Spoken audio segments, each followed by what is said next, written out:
आज नर्मदा के तट पर एक नए इतिहास का शिलान्यास हो रहा है। मित्रों, सपना बहुत बड़ा है।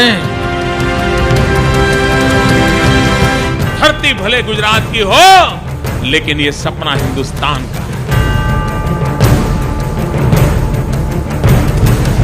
जो देश के लिए जिए हैं, देश के लिए मरे हैं, उससे बड़ा हमारे लिए कुछ नहीं होता है। मित्रों, चाणक्य के बाद इस देश को एक बनाने का प्रयास अगर किसी महापुरुष ने किया तो उस महापुरुष का नाम है सरदार वल्लभ भाई पटेल। आज के युग में समय की मांग है।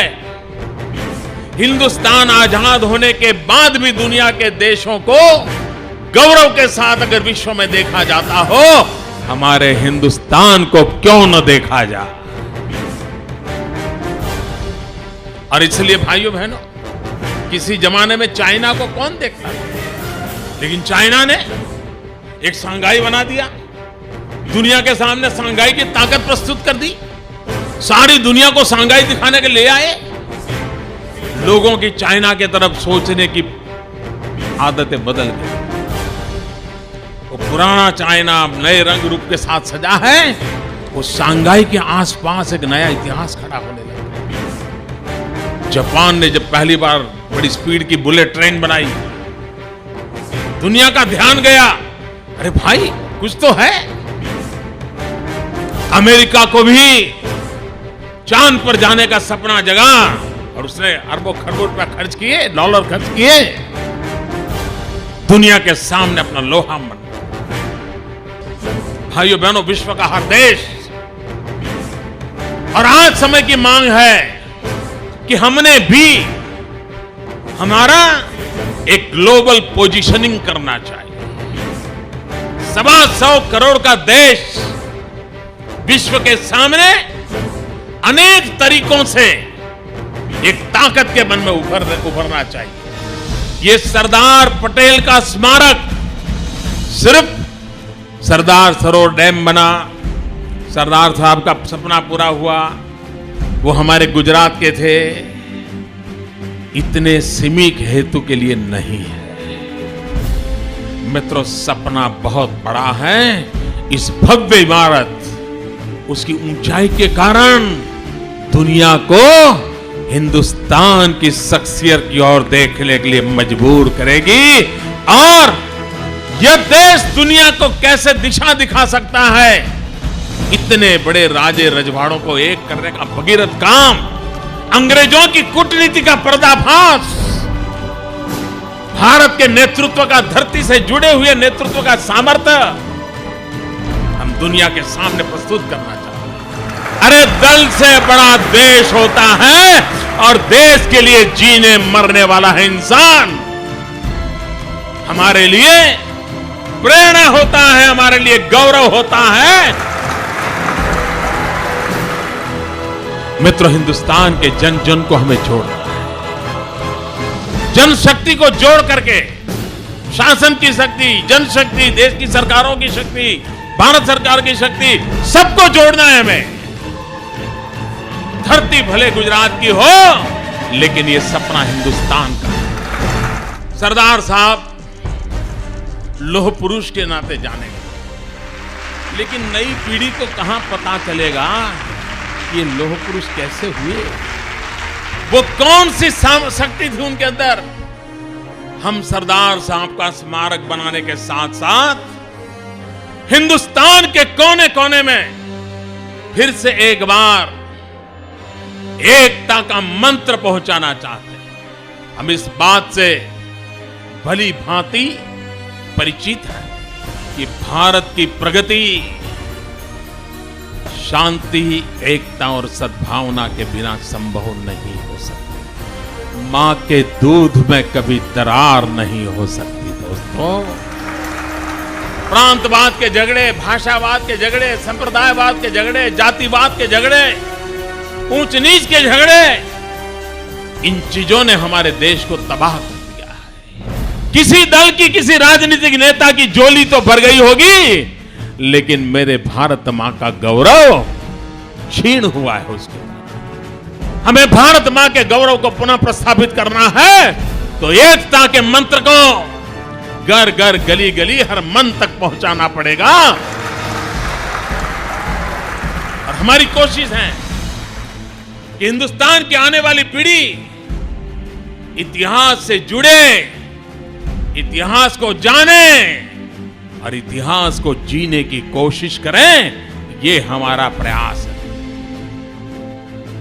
कोई समाज अपने इतिहास को भूल करके अगर बिखर जाता है तो जैसे मूल से उखड़ा हुआ पेड़ कितना ही बड़ा क्यों न हो वो सूख जाता है, वैसे ही समाज जीवन की धारा सूख जाती है। इतिहास से उसको ताकत मिलती है, प्रेरणा मिलती है, रास्ते खोजने को मिलते हैं। और हमारे देश के लिए अगर सबसे बड़ी एक समाज की मन में एक आवश्यकता है तो हमारी सोसाइटी हिस्ट्री कॉन्शियस होनी चाहिए। यह स्मारक बनाने में पीछे भी भारत के भविष्य को हमने जोड़ा। खास करके हिंदुस्तान में आदिवासियों के कल्याण के लिए जो काम हुए हैं, किसी भी सरकार ने क्यों न किए, उन सबको यहां हम संग्रहित करना चाहते हैं। और हम हिंदुस्तान के मेरे आदिवासी भाइयों बहनों के जीवन में नया उमंग और उत्साह कैसे आए, वे संपन्न कैसे बने, वो राष्ट्र के कल्याण के धरोहर कैसे बने, अगुवा कैसे बने, उसका रिसर्च का काम भी, आदिवासी कल्याण के रिसर्च का काम भी इसी स्मारक के तहत हो। यह देश गांवों का देश है। सरदार वल्लभ भाई पटेल किसान पुत्र थे। किसानों के कल्याण के लिए आने वाले दिनों में कौन से नवीन विज्ञान की जरूरत है, कौन से नई टेक्नोलॉजी की जरूरत है, हमारा गांव आधुनिकता की ओर कैसे बढ़े, हमारा किसान आधुनिकता के मार्ग को कैसे आगे बढ़ाए, ये उसको शिक्षा दीक्षा जहां से मिले, वैसा एक रिसर्च सेंटर हिंदुस्तान के किसानों के लिए, हिंदुस्तान के एग्रीकल्चर के लिए, गांव गरीब किसान के लिए, ये काम भी हम इसके साथ जोड़ना चाहते हैं। ऐसा सरदार वल्लभ भाई पटेल का एक स्मारक इस धरती पर बनाने जा रहे हैं। इस काम को हम हिंदुस्तान की एकता के साथ जोड़ना चाहते हैं। इसलिए तिजोरी से रुपये निकाल करके मूर्ति बन जाए, ऐसा हम नहीं चाहते हैं। हम जन जन को जोड़कर करना चाहते हैं, क्योंकि सरदार साहब ने एकता का काम किया था। वही सरदार साहब का स्मारक एकता का संदेश बन जाए। और इसलिए हम हिंदुस्तान के हर गांव से हर गांव को जोड़ना चाहते हैं और उनसे हम कुछ मांग रहे हैं। सरदार वल्लभ भाई पटेल किसान थे, सरदार वल्लभ भाई लौह पुरुष थे, सरदार वल्लभ भाई पटेल ने एकता का काम किया था। और इसलिए हिंदुस्तान के हर कोने को जोड़ना है। वो किसान थे इसलिए किसान को जोड़ना है। वो लौह पुरुष हैं इसलिए लोहे को मांगना है। और इसलिए भाइयों बहनों, हमने प्रार्थना की हिंदुस्तान के हर गांव को कि आप गांव समस्त की तरफ से किसान ने खेत के अंदर जिस औजार का उपयोग किया है, और वो भी पुराना औजार जो कभी भारत मां की गोद में खेला है, जो कभी हिंदुस्तान का गरीब का पेट भरने के लिए भारत मां के साथ जुड़ करके अपने शरीर पर कष्ट झेला है, वो लोहे का टुकड़ा जिसने गरीब का पेट भरा है, अन्न की पैदावार की है। और हर पूरे गांव से 200 ग्राम 500 ग्राम किलो ज्यादा नहीं चाहिए मुझे। कोई कहे तो मोदी जी हमारे गांव में एक बड़ी तोप है, ले जाओ, पूरी मूर्ति बन जाएगी।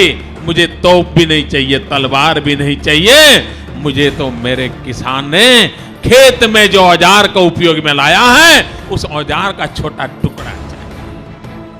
आज डिजिटल वर्ल्ड है मित्रों, और इसलिए हमने तय किया है कि आज वो गांव का जो मुखिया होगा उसकी हम तस्वीर लेंगे, गांव का छोटा सा इतिहास इकट्ठा करेंगे और इस पूरे जब स्मारक बनेगा उसके अंदर एक वर्चुअल वर्ल्ड भी होगा, एक डिजिटल वर्ल्ड होगा, जिसमें हिंदुस्तान के 7 लाख गांवों के मुखिया की फोटो होगी, उस गांव की कथा होगी, और कोई भी आने वाले 50 साल के बाद आकर के देखेगा कि मेरे गांव का इसमें कुछ हिस्सा है, तो डिजिटल वर्ल्ड पे जाकर के देखेगा, हाँ यार 50 साल पहले हमारे यहाँ वो मुखिया थे, उनकी फोटो भी है, मेरे गांव की कथा भी है इसमें।